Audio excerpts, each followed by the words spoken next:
नमस्कार। इस वीडियो में हम आज कक्षा 10वीं विषय हिंदी के बारे में देखेंगे। इसमें हम आज देखेंगे इकाई 4। इकाई 4 से कुल हमारे पास 1 नंबर वाले 2 प्रश्न, 2 नंबर वाले 1 और 3 नंबर वाले 1, इस प्रकार से कुल 7 अंकों के प्रश्न इस इकाई से हमारे पेपर में आते हैं। और यहाँ पे जो पाठ है, पाठ 4.2 गृह प्रवेश, इस पाठ के बारे में हम देखेंगे। इसमें आपको स्लाइड के रूप में नोट्स मिलेगा, व्याख्या किया जाएगा। व्याख्या करते समय जो भी व्याख्या के दौरान प्रश्न आएंगे उनके उत्तर को भी वहीं पे समझाया जाएगा। अगर व्याकरण हो तो व्याकरण को भी देखेंगे और पुराने पेपर के बारे में भी देखेंगे। सीधे आ जाते हम पाठ 4.1 गृह प्रवेश। विधा है कविता विधा। लेखक का नाम है सतीश जायसवाल। ये उनका चित्र है सतीश जायसवाल जी का। जन्म दिया है 17 जून सन 1942 को सतीश जायसवाल जी का जन्म हुआ था, जो वर्तमान में बिलासपुर में निवासरत है। बिलासपुर छत्तीसगढ़ में अभी भी ये रहते हैं। अध्यक्ष है बख्शी सृजन पीठ छत्तीसगढ़ का अध्यक्ष के पद पर है। इनको 2 सम्मान मिला है। पहला सम्मान है the statesman award for rural reporting. इनको लगातार ये सम्मान 2 बार मिल चुका है। दूसरा सम्मान है बनवाली कथा सम्मान से भी इनको सम्मानित किया गया। संपादन किया वो पत्रिका का नाम है कविता छत्तीसगढ़ नामक पत्रिका का इनके द्वारा संपादन किया गया। रचनाएं देख लेते हैं। रचनाएं कृति बाल साहित्य के अंतर्गत लिखा है हमारे पास भले घर का लड़का, हाथियों का गुस्सा। ये 2 आपके पास बाल साहित्य यानी छोटे छोटे बच्चों के लिए लिखी गई साहित्य है।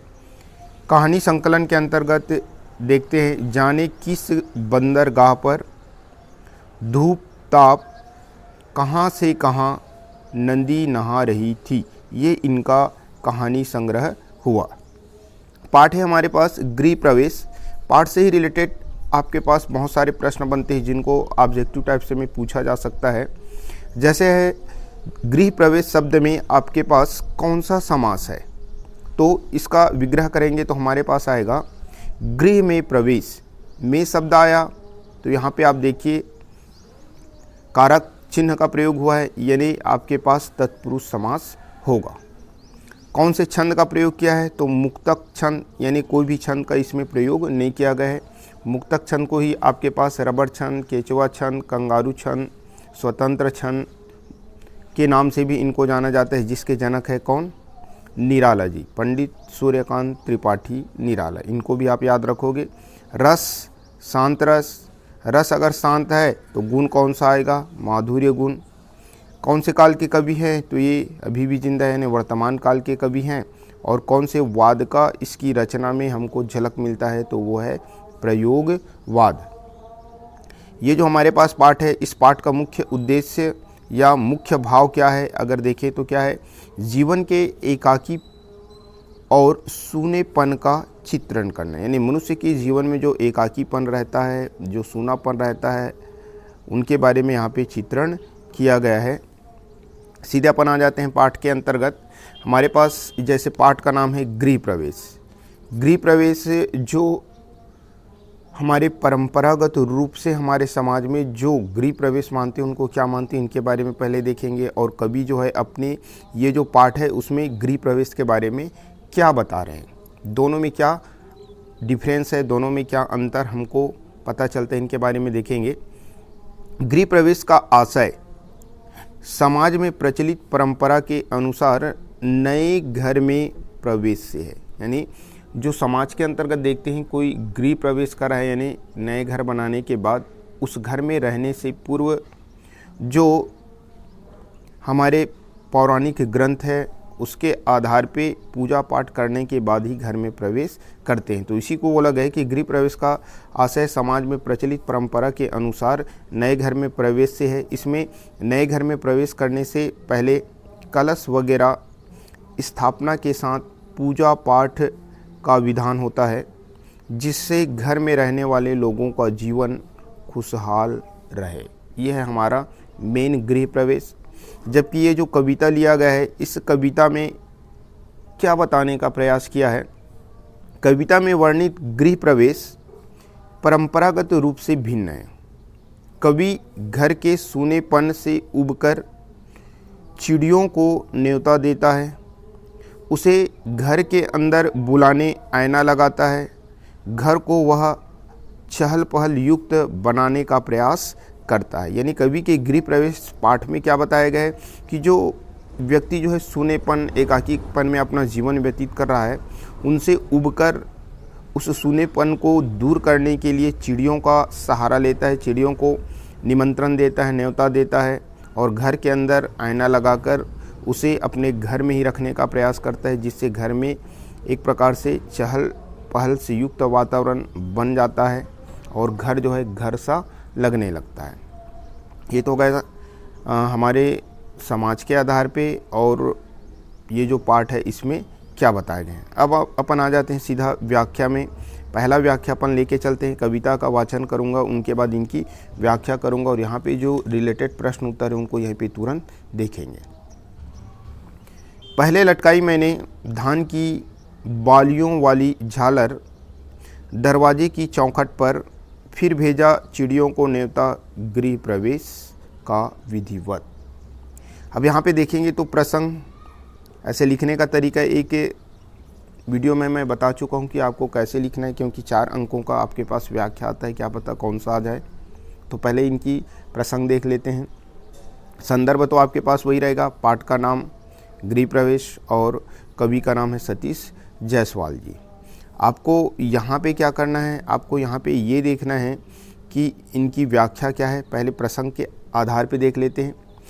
एकाकी जीवन जीने वाले व्यक्ति के द्वारा एकाकी एवं सूनेपन के सन्नाटे को दूर करने का प्रयत्न करते हुए दिखाए गए। यानी जो व्यक्ति अपना एकाकी जीवन व्यतीत कर रहा है, उस एकाकीपन से उब जाने के कारण से किस प्रकार से उस एकाकीपन के सन्नाटे को दूर करने का वो प्रयत्न करता है, क्या क्या प्रयास करता है, क्या क्या उपाय करता है, उसके बारे में इसमें बताया जाएगा। यहाँ पे बता रहे हैं, पहले लटकाई मैंने धान की बालियों वाली झालर दरवाजे की चौखट पर, फिर भेजा चिड़ियों को न्योता यानी निमंत्रण गृह प्रवेश का विधिवत। कवि कहते हैं कि मैंने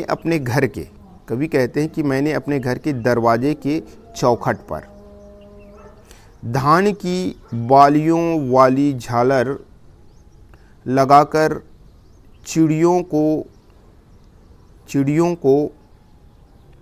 गृह प्रवेश करने के लिए आमंत्रित किया। कवि क्या करें, आप केयर कीजिए। कवि कहते हैं कि मैंने अपने घर की दरवाजे की चौखट पर धान की बालियों वाली झालर लगाकर चिड़ियों को गृह प्रवेश के लिए आमंत्रित किया। ये सिंपल सा है, यानी यही बताया जा रहा है कि कवि जो है अपने घर के सूनेपन, अकेलापन को दूर करने के लिए वो अपने घर की चौखट पर धान की बालियों वाली झालर लगाता है और चिड़ियों को गृह प्रवेश करने के लिए आमंत्रित करता है। बस इतना ही है इसमें। और इससे प्रश्न हमारे पास, इतनी ही पंक्ति में हमारे पास 2 प्रश्नों का उत्तर मिल जाएगा। कवि चिड़ियों को बुलाने के लिए क्या उपाय करता है, प्रश्न पहला। दूसरा प्रश्न है, सूनापन दूर करने के लिए कवि कौन कौन से उपाय करता है। यहाँ पे आपको ये देखना है कि बुलाने के लिए क्या करता है और सूनापन दूर करने के लिए क्या उपाय करता है। दोनों का लगभग एक सा अर्थ है, इसलिए यहाँ पे आप लिखोगे प्रश्न के आधार पे, कवि चिड़ियों को बुलाने एवं सूनापन दूर करने के लिए निम्नलिखित उपाय करता है। पहला उपाय क्या है, घर के बाहर दरवाजे की चौखट पर धान की बालियों की झालर लटकाता है। ये अभी जो व्याख्या करें उसमें मिला। और ये वाला दूसरा जो है बाद में हमको मिलेगा, घर के भीतर की दीवार पर आईना लगाता है। चिड़िया जो है पहले बार मुख्य दरवाजे पर झालर रखने के कारण दाना चुग कर वो वापस चली जाती है, तो घर सूना का सूना हो जाता है। इस कारण से कभी दूसरा उपाय के रूप में घर के भीतर की जो दरवाज़ा है उस पर वो आईना अर्थात दर्पण लगा देता है। दूसरे नंबर में आ जाते हैं, चिड़ियों ने भी न्योता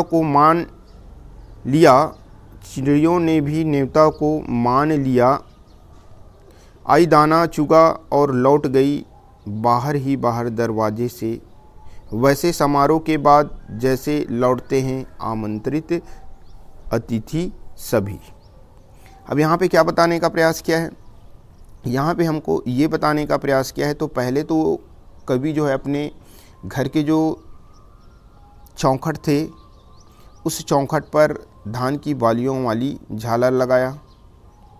चिड़ियों ने उनके आमंत्रण को, न्योता को स्वीकार करके तो दाना चुगने के लिए आई। तो वही बता रहे हैं कि चिड़ियों भी धान की बालियों से आकर्षित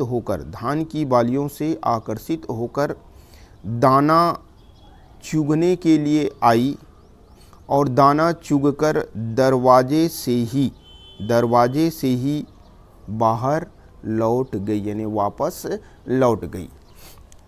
यहाँ पे बता रहे हैं कि चिड़िया भी धान की बालियों से आकर्षित होकर, चिड़िया जो है धान की बालियों से आकर्षित होकर दाना चुगने के लिए आई और दाना चुग कर बाहर ही बाहर, यानी मुख्य जो दरवाज़ा है उनसे ही वो बाहर वापस लौट गई। आगे बता रहे हैं, अब चिड़ियों के दाना चुग कर लौटने पर कवि को कैसे महसूस होता है, तो कवि को कैसा एहसास होता है। कवि कहता है कि चिड़ियों के दाना चुग कर लौट जाने पर ठीक वैसा ही एहसास करता है, ठीक वैसा ही महसूस करता है जैसे किसी समारोह के आयोजन पर, किसी कार्यक्रम के आयोजन पर आमंत्रित मेहमान, अतिथि अर्थात मेहमान आते हैं और उसका भरपूर आनंद लेकर, औपचारिकता निभाकर बाहर से ही विदा ले लेते हैं। ठीक है, यहाँ पे क्या बताने का प्रयास किया है, एक बार और देख लो।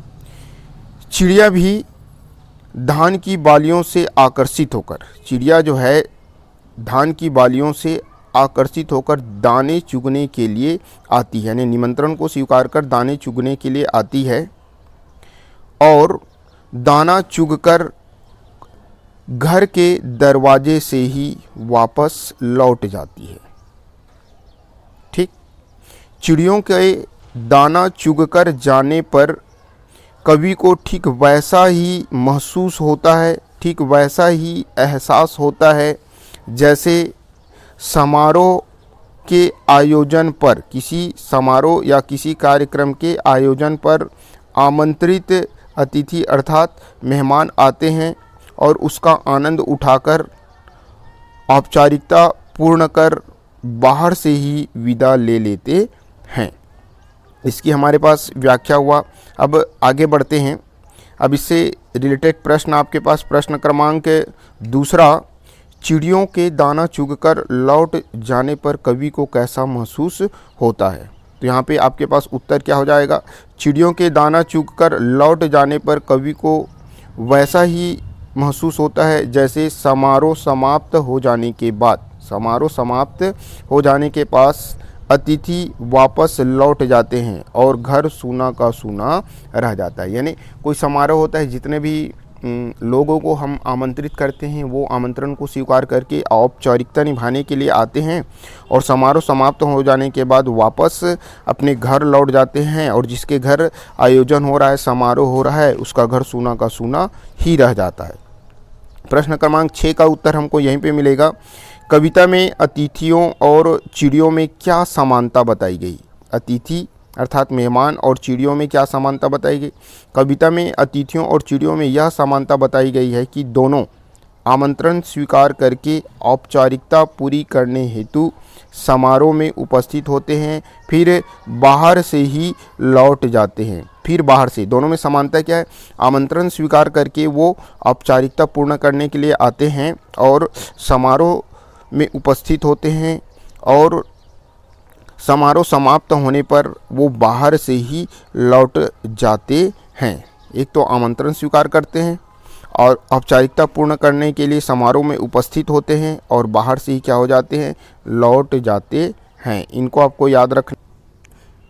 चलिए अब अपन आ जाते हैं व्याख्या का तीसरा पार्ट में।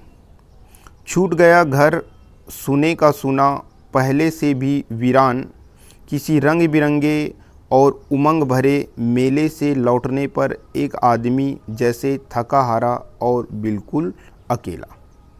चलिए इनकी व्याख्या देखते हैं। यहाँ पे इसमें क्या बताने का प्रयास किया है, अकेले जीवन व्यतीत करने वाले व्यक्ति की व्यथा का चित्रण किया है, उनके दुख का, उनके पीड़ा का चित्रण यहाँ पे कवि ने किया है।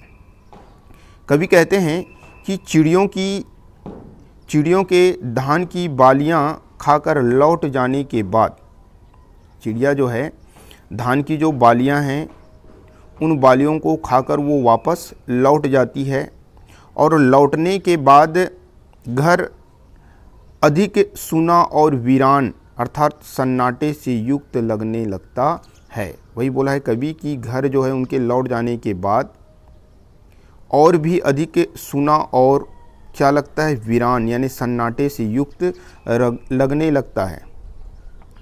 ये जो हुआ उससे कवि को ठीक वैसा ही एहसास होता है, ठीक वैसा ही कवि को महसूस होता है जैसे कोई व्यक्ति रंग बिरंगी उमंग अर्थात उल्लास से युक्त मेले देखकर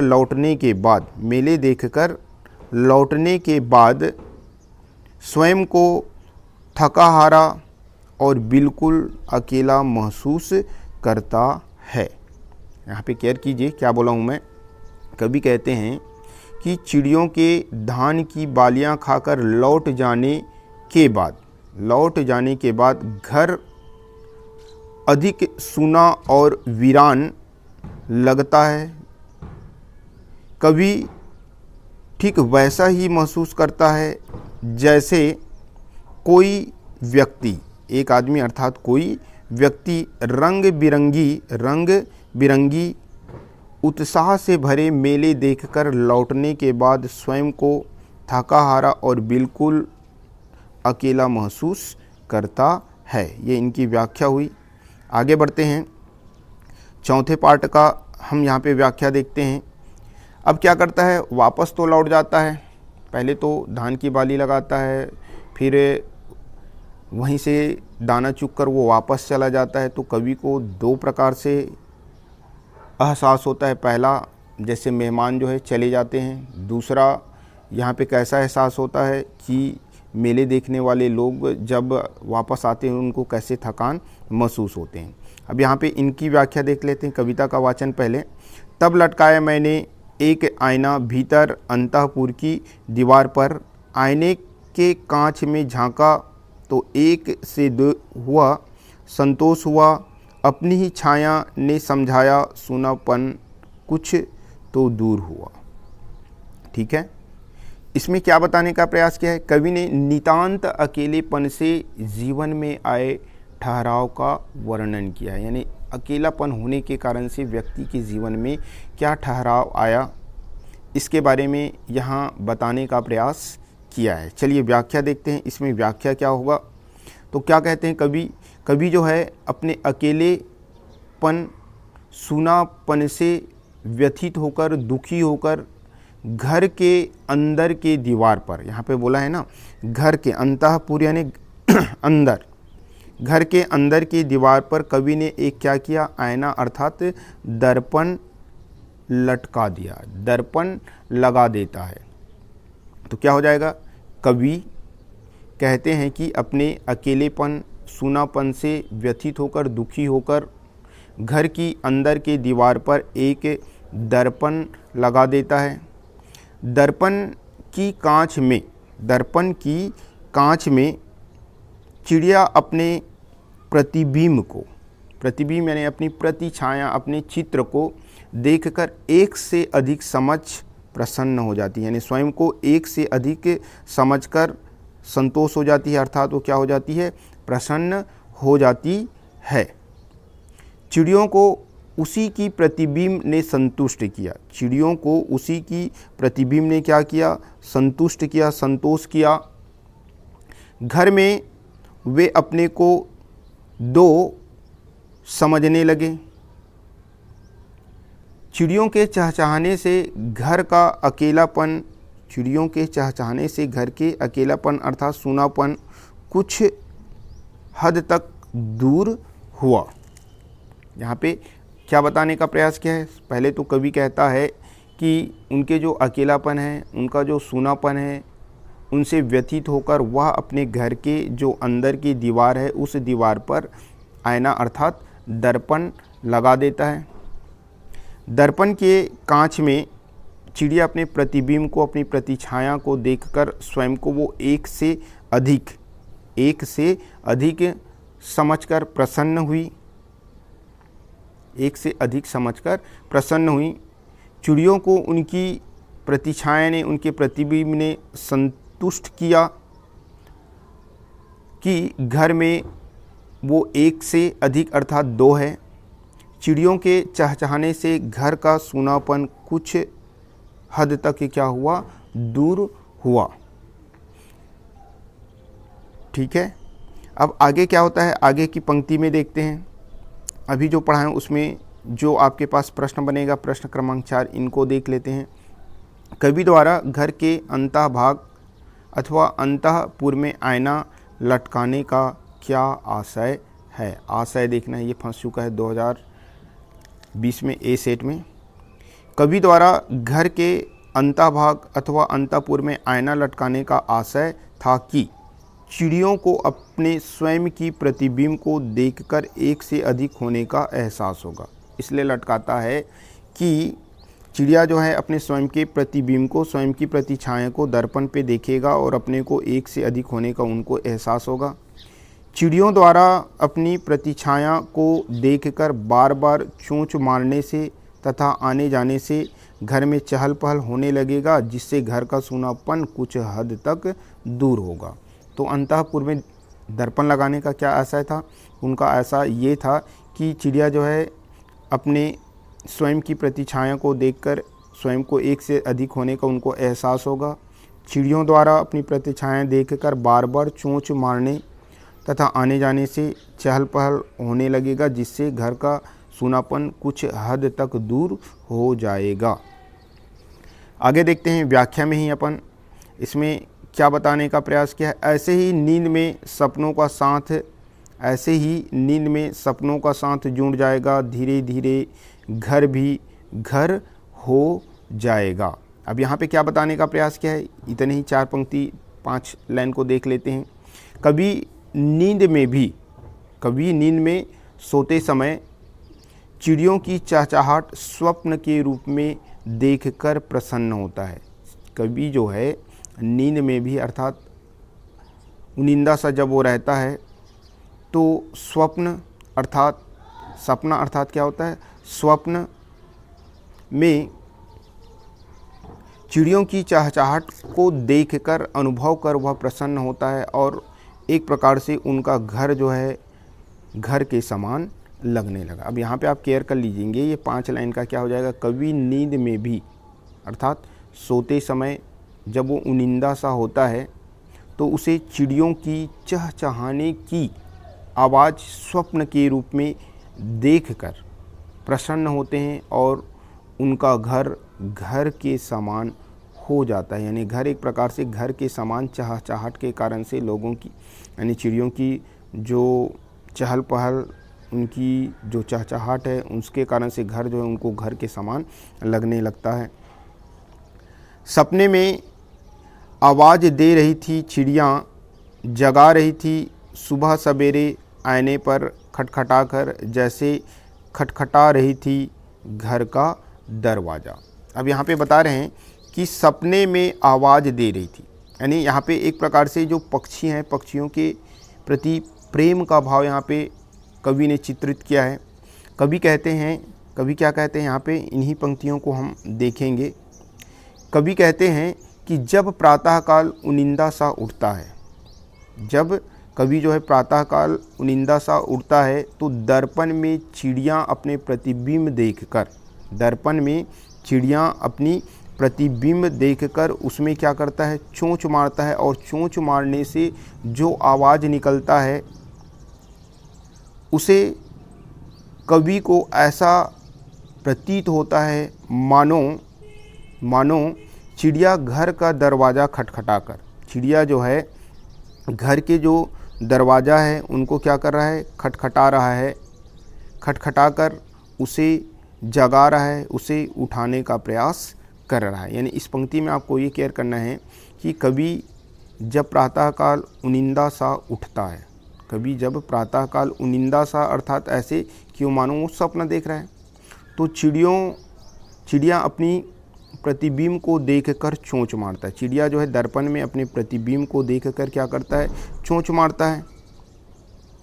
तो कवि को ऐसा प्रतीत होता है मानो चिड़िया जो है उनके घर के जो दरवाजे हैं उनको क्या कर रहा है, खटखटा रहा है। घर के दरवाजे को क्या कर रहा है, खटखटा रहा है और दरवाजे को खटखटा कर उसे उठाने का प्रयास कर रहा है, कवि को जगाने का प्रयास कर रहा है। तो इनको सिंपल सा क्या हो जाएगा व्याख्या कर देखें तो, जब प्रातःकाल उनिंदा सा उठता है तो दर्पण में चिड़िया अपने प्रतिबिंब को देखकर चोंच मारती है। तो कवि को ऐसा प्रतीत होता है मानो चिड़िया घर की दरवाज़ा खटखटाकर उसे जगा रहा है। तो ये हो गया इनका भी व्याख्या। आगे देखते हैं, लास्ट है हमारे पास व्याख्या। किसी अतिथि की तरह बाहर से नहीं लौटी इस बार चिड़िया। अब अंतःपुर में चिड़िया कांच के आईने में अपने को निहारती, श्रृंगार करती और एक घर सजाती। घर धीरे धीरे घर बन रहा था। चलिए, इसमें कवि जो है अपने जो अकेलेपन है उससे ऊबकर उसे दूर करने का जो संघर्ष करता है, जो प्रयास करता है, उनका यहाँ पे चित्रण किया है और उसमें कितनी सफलता मिलती है इसके बारे में यहाँ पे बता रहे हैं। तो यहाँ पे व्याख्या हो जाएगा, क्या होगा, कवि दर्पण में अपनी, यहाँ पे बता रहे हैं, कवि कहते हैं कि चिड़िया जो है दर्पण में अपनी प्रतिछाया को देखकर बार बार दर्पण के पास आती है। चिड़िया जो है दर्पण में अपनी प्रतिछाया को देखकर वो बार बार दर्पण के पास आती है। घर के सदस्य के समान ही घर पर रहने लगती है। एक तो दर्पण में अपनी प्रतिछाया देखकर बार बार वो दर्पण के पास आती है और घर के सदस्य के समान ही वह अब घर पर ही रहने लगी। वह घर के बाहर से ही वापस इस बार नहीं लौटी, क्योंकि अंतःपुर के दीवार पर क्या लगा हुआ है, आईना। उस आईने में स्वयं के प्रतिबिंब को निहारती, स्वयं के प्रतिबिंब को देखती और घर पर ही वह रहने लगती, क्योंकि उनको दो होने का एहसास सा हुआ। आगे कहते हैं, किसी मेहमान के समान बाहर नहीं लौटी। यहाँ पे देखिए, किसी अतिथि के समान जब वो बाहर लौट जाती तो इस बार वो मेहमान के समान बाहर नहीं लौटी। ये 4 लाइन क्या बताया मैं, चिड़िया दर्पण में अपनी प्रतिछाया देखकर बार बार दर्पण के पास आती, घर के सदस्य के समान घर पर ही रहने लगी, किसी मेहमान के समान बाहर से नहीं लौटी। किसी मेहमान के समान इस समय वो बाहर से नहीं लौटी। आगे इसमें देखते हैं, आगे क्या कहते हैं, चिड़िया घर के अंदर कमरे की दीवार पर लगी दर्पण के पास आकर, चिड़िया जो है देखो घर के अंदर, अंतःपुर यानी अंदर की दीवार के पास आकर उस दीवार पर जो कांच के दर्पण लगे होते हैं उस दर्पण पर वह अपने प्रतिबिंब को निहारती है, यानी अपनी प्रतिछाया को दर्पण पर देखती है और प्रतिछाया को देखकर श्रृंगार करती है, यानी स्वयं को सजाती है। श्रृंगार करती है यानी स्वयं को सजाती है। और चिड़ियों की चहचहाने से घर जो है घर जैसा लगने लगा। चिड़ियों की चहचहाने से घर जो है घर जैसे लगने लगा। घर का सूनापन कुछ दूर होने से घर धीरे धीरे घर बन रहा था। तो यहाँ पे क्या हुआ, एक बार और क्लियर कर लेते हैं इतने का ही। चिड़िया घर के अंदर कमरे की दीवार पर लगी दर्पण कर, घर के अंदर कमरे की दीवार पर जो दर्पण लगी है उस दर्पण पर या दर्पण के पास आकर अपनी प्रतिछाया को, अपने प्रतिबिंब को देखती है और देखकर ऐसा लगता है मानो वो श्रृंगार कर रही है, स्वयं को सजा रही है। चिड़ियों की चहचहाने से, चिड़ियों की घर पर ही रह के स्वयं को सजाने से घर घर जैसा लगने लगा। घर का सूनापन कुछ दूर हुआ और धीरे धीरे घर घर बन रहा था। इस प्रकार से पूरा व्याख्या हो गया। अब जो भी प्रश्न उत्तर यहाँ पे बचे होंगे उनको देख लेते हैं। प्रश्न क्रमांक 5 आपके बुक में है। घर धीरे धीरे घर बन रहा था। यह पंक्ति घर के किन बदलावों और उम्मीदों की ओर संकेत करता है? तो यहाँ पे देखते हैं, घर में आईना को देखकर चिड़िया घर के सदस्य के समान घर पर ही रहने लगी। अब यहाँ पे देखिए, घर धीरे धीरे घर बन रहा था, यानी घर जो धीरे धीरे घर कैसे बनेगा? जब घर में चहल पहल होगा, लोगों की रहने का एहसास होगा। तो वैसे ही यहाँ पे हुआ है कि घर में आईना को देखकर चिड़िया घर के सदस्य के समान घर पर ही रहने लगी, क्योंकि अंतःपुर में यानी कमरे के अंदर के दीवार पर आईना लगाया हुआ था। अब वो एक से अधिक समझकर स्वयं घर पे चिड़िया रहने लगी। घर में चिड़ियों की चहल पहल, चहचहाट से घर की सन्नाटे व सूनापन दूर हो गया और घर घर जैसे लगने लगा। चिड़ियों की चहल पहल कवि को आत्मीयता प्रदान करती और किसी के साथ होने का एहसास में आनंदित व संतुष्ट होता है। अब उनका घर घर जैसे कैसे लगा? जब कवि ने अपने घर के जो अंतःपुर की दीवार पर वो क्या लगाता है? आईना लगाता है, जिसे देखकर चिड़िया जो है वहीं रुक जाता है और एक घर के सदस्य के समान वो रहने लगती है। घर में चिड़ियों की चहल पहल, चहचहाट से घर की सन्नाटे व सूनापन दूर हो गया और घर घर जैसा लगने लगा। चिड़ियों की चहल पहल कवि को आत्मीयता प्रदान करती है, किसी के साथ होने का एहसास में आनंदित व प्रसन्न होता है। आगे देखते हैं प्रश्न क्रमांक 7। प्रश्न क्रमांक 7 आपके बुक के आधार पे इसमें बोला गया है कि आप चिड़ियों को अपने घर पर आमंत्रित करने के लिए किस प्रकार का उपाय करना चाहेंगे, लिखिए। तो आपके ऊपर है।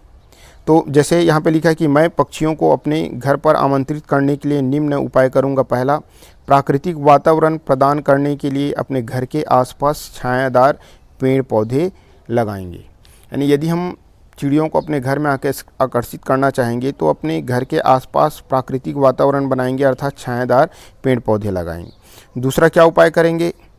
घर में चिड़ियों को चुगने के लिए दाना रखेंगे और उनके पीने के लिए पानी रखेंगे, जिससे वह आकर्षित होकर आएंगे। तो 2 उपाय, पहला घर के आसपास प्राकृतिक वातावरण तैयार करना है, अर्थात छायादार पेड़ लगाएं जिसमें रहने के लिए चिड़िया आएंगे, और दूसरा अपने घर पर चिड़ियों को बुलाने के लिए उनके खाने के लिए दाने और पीने के लिए पानी की व्यवस्था करेंगे, जिससे वह आकर्षित होकर आएगा। प्रश्न क्रमांक 8 देखते हैं।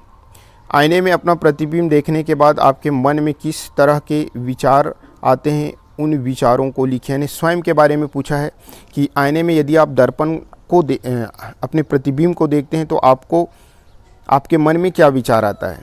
आईने में अपना बीम शब्द हो गया बीम। आईने में अपना बीम अर्थात प्रतिबिंब देखने के बाद हमारे मन में विभिन्न प्रकार के विचार आते हैं, जो निम्नलिखित है। पहला, हमें अपनी वास्तविकता का आभास होता है, वास्तव में हमारा चेहरा कैसा है, वास्तविकता हमको वहाँ पे नज़र आता है। दूसरा, उम्र के साथ चेहरा बदले जा रहे हैं, यानी उम्र के साथ हमारे चेहरे कैसे हो रहे हैं, बदल रहे हैं। तीसरा, अपनी कमजोरियों खूबियों को जानने व समझने का अवसर मिलता है कि हमारे अंदर क्या कमियां हैं, क्या खूबियां हैं, उनको जानने और समझने का हमको अवसर मिलता है। चौथा है, अपने आसपास और साथ रहने वाले लोगों के बीच हमें संबंधों का एहसास होता है, यानी हमारे आसपास और हमारे बीच या हमारे साथ रहने वाले लोगों से हमें संबंधों का एहसास होता है। तो यहाँ पे 4 चीज़ हुआ। पहला, वास्तविकता का आभास। दूसरा, चेहरे बदल रहे हैं उनका एहसास होता है। तीसरा, अपनी कमजोरी अपनी खूबियाँ समझने का अवसर मिलता है। चौथा है, अपने आसपास साथ रहने वाले लोगों के बीच संबंधों का एहसास होता है। प्रश्न क्रमांक है 9, यहाँ पे है, एक एकाकी व्यक्ति के घर और एक परिवार वाले घर में आप किस प्रकार का फ़र्क देखते हैं? अपने विचार प्रस्तुत कीजिए। यानी एकाकी जो अकेला व्यक्ति रहता है उनका घर और एक परिवारदार वाले व्यक्ति के घर में क्या अंतर है। सिंपल से बात है, एकाकी व्यक्ति अगर रहा है तो घर में उनका क्या होगा, सूना होगा, जबकि परिवारदार जो घर हैं उसके घर में चहल पहल बना रहेगा। तो एक के घर सूनापन और ज़्यादा लोग हैं वहाँ पे क्या है, चहल पहल बनेगा। दूसरा, एकाकी व्यक्ति का घर जो है व्यवस्थित रहेगा, यानी अच्छे से व्यवस्थित करके रखेगा, जबकि परिवार वाले व्यक्ति के घर में सामान जो है अस्त व्यस्त रहेंगे। यहाँ पे व्यवस्थित और यहाँ पे अस्त व्यस्त। एकाकी घर में सहयोग का अभाव रहेगा, उसको किसी की सहयोग की ज़रूरत पड़ी तो उनको आसानी से नहीं मिलेगा, जबकि परिवार वाले घर में सहयोग प्राप्त होता है। इसमें सहयोग का अभाव रहेगा और इसमें सहयोग प्राप्त होगा। एकाकी व्यक्ति के घर में उनका अकेलापन तथा उनसे उपजे अवसाद दृष्टिगोचर होता है। यानी आदमी जो है उतना प्रसन्न, उतना ये नहीं रहता है, एक प्रकार से उनको निराशा सा, अकेलापन सा महसूस होने के कारण अवसाद सा, डिप्रेशन सा उनको महसूस होगा। जबकि परिवार वाले घर में चहल पहल, संबंधों की आत्मीयता, आनंद, कोलाहल व उनकी संघर्ष दिखाई देता है। यानी हमेशा चहल पहल, कोलाहल वगैरह हमेशा बना रहता है। ये सिंपल सा अंतर है, केयर कर लेंगे। पहले में सूनापन तो दूसरे घर में चहल पहल। उसके बाद सामान के बारे में देखें तो इसके घर सामान व्यवस्थित होते हैं, इसके घर अस्त व्यस्त। उसके बाद सहयोग के बारे में देखें तो एकाकी जीवन में सहयोग का अभाव रहता है, जबकि इसके बाद घर सहयोग प्राप्त होता है। और एकाकी व्यक्ति के घर में अकेलापन रहता है, जबकि इसके घर में चहल पहल, प्रसन्नता, आत्मीयता, कोलाहल सब दिखाई देते हैं। उसके बाद हमारे पास प्रश्न क्रमांक आपके पास 10 है। 10 में क्या है, किसी विवाह या उत्सव के आयोजन के बाद जो दृश्य आप देखते हैं और आपके मन में जो भाव उत्पन्न होते हैं उनका वर्णन कीजिए। यानी विवाह वगैरह होता है, आयोजन के बाद जो दृश्य देखते हैं आपके मन में क्या विचार आता है। विवाह या आयोजन के बाद का वातावरण निस्तब्धता, वातावरण में निस्तब्धता यानी शांति छा जाती है। चहल पहल समाप्त होने के बाद सन्नाटा, नीरवता यानी शांति का भाव उमड़ पड़ता है। इसके कारण से मन में उदासीनता का भाव जागृत होता है और ऐसा लगता है मानो सारा शरीर शिथिल पड़ गया है।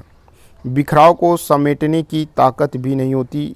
यह सब वातावरण की उदासीनता के कारण होता है। जीवन में आनंद व उत्साह में कुछ करने की प्रेरणा देते हैं, जबकि उदासीनता हमें पीड़ा पहुंचाती है और क्रियाशीलता को शिथिल कर देती है। अब यहाँ पे क्या बताने का प्रयास किया है, यानी विवाह उत्सव या कोई उत्सव हो रहा है तो वहाँ पे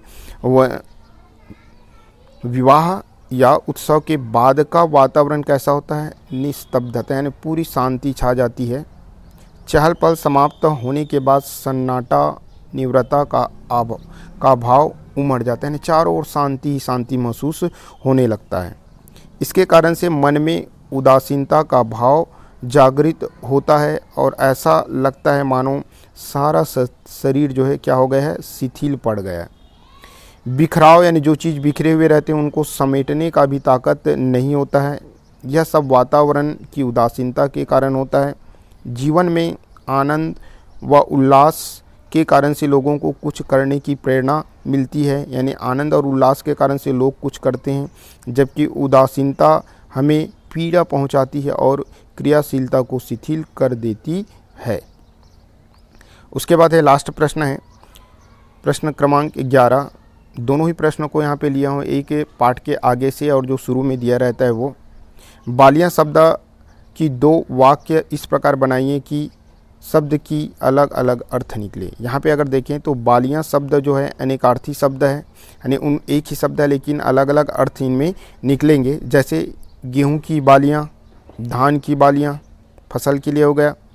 कानों में पहनने का आभूषण, एक तो हो गया धान की बालियाँ या गेहूं की बालियाँ और दूसरा इनका अर्थ हो रहा है यहाँ पे कान में पहनने का आभूषण। वाक्य में प्रयोग देखते हैं। पहला, खेतों में धान की बालियाँ लहलाते देख किसान का मन खुशी से झूम उठा। खेतों में धान की बालियाँ लहलाते देख किसान का मन खुशी से झूम उठा। दूसरा है सीता के कान की बालियां बहुत सुंदर है। यहाँ पे देखिए धान की बालियों के रूप में उपयोग हुआ है अलग अर्थों में, और यहाँ पे आभूषण के रूप में उपयोग हुआ है अलग अर्थों में। इसलिए यहाँ पे आप देख सकते हैं कि बालियां शब्द का दो अर्थ यहाँ पे प्रकट किया गया है। अब हम देख लेते हैं पेपर 2018 ए और बी सेट दोनों में यहाँ से कोई भी प्रश्न नहीं आया था। 18 में ही सी में भी नहीं आया था। अब अपन देख लेते हैं 19 का ए सेट। इसमें हमारे पास एक प्रश्न था, गृह प्रवेश के बारे में आप क्या जानते हैं। शुरू में जो समझाया था ना, यानी सामाजिक तौर पे जो गृह प्रवेश होता है नए घर बनाने वाले, है ना, और पाठ में वर्णित गृह प्रवेश का दृश्य परंपरागत रूप से समाज में होने वाले गृह प्रवेश से किस प्रकार से अंतर है, उसको समझाया था आपको वो। उसके बाद है सूनापन दूर करने के लिए कवि कौन कौन से उपाय करता है। पहला क्या करता है, अपने घर के चौखट पर धान की जो बालियां हैं वो लगाता है, और दूसरा घर के जो अंतःपुर की दीवार पर दर्पण। गृह प्रवेश के कवि के मन में क्या व्यथा है। गृह प्रवेश के कवि के मन में यानी एकाकी एवं सूनापन होने की व्यथा है। उसके बाद है 2020 में आ जाते हैं, कवि द्वारा घर के आंतरिक भाग अंतःपुर में आईना लटकाने का क्या आशय है। आपको डिटेल से यहाँ पे समझाया था कि क्यों लटकाता है। लटकाने से चिड़िया जो बाहर से जा रही थी वो घर के अंदर परिवार के सदस्य के समान रहते हैं। उनकी चहल पहल, उनके चहचहाने आने जाने से एक प्रकार से घर जो है घर सा बनने लगता है। इनका एहसास कवि को होता है, और डिटेल वहाँ पे देख लेना। ये उचित संबंध जोड़ों में एक नंबर में आया था क्या, गृह प्रवेश। तो यहाँ पे लिखेंगे एकाकी जीवन की व्यथा इसमें चित्रित किया गया है। उसके बाद देखते हैं गृह प्रवेश। तो यहाँ पे कवि का सतीश जायसवाल जी को उचित संबंध जोड़ों में आए एक नंबर में। 2 नंबर में आपके पास प्रश्न है, सूना दूर करने के लिए कवि कौन कौन से उपाय करते हैं। वही वाला उपाय पहला क्या बताया, घर के जो चौखट है उस चौखट पर धान की बालियां की झालर लगा देता है, और दूसरा क्या, जो घर के जो अंतःपुर है उस दीवार पर क्या लगा देता है, एक आईना लगा देता है। इस प्रकार से ये पूरा हो गया हमारे पास। अगर वीडियो आपको अच्छा लगे तो वीडियो को लाइक करें, शेयर करें। अच्छा लगे तो सब्सक्राइब करें, क्योंकि अगर आप सब्सक्राइब करेंगे तो मेरे द्वारा जो भी वीडियो भेजा जाएगा तुरंत उनका नोटिफिकेशन आपको मिलेगा। वीडियो देखने के लिए आप सभी को बहुत बहुत धन्यवाद।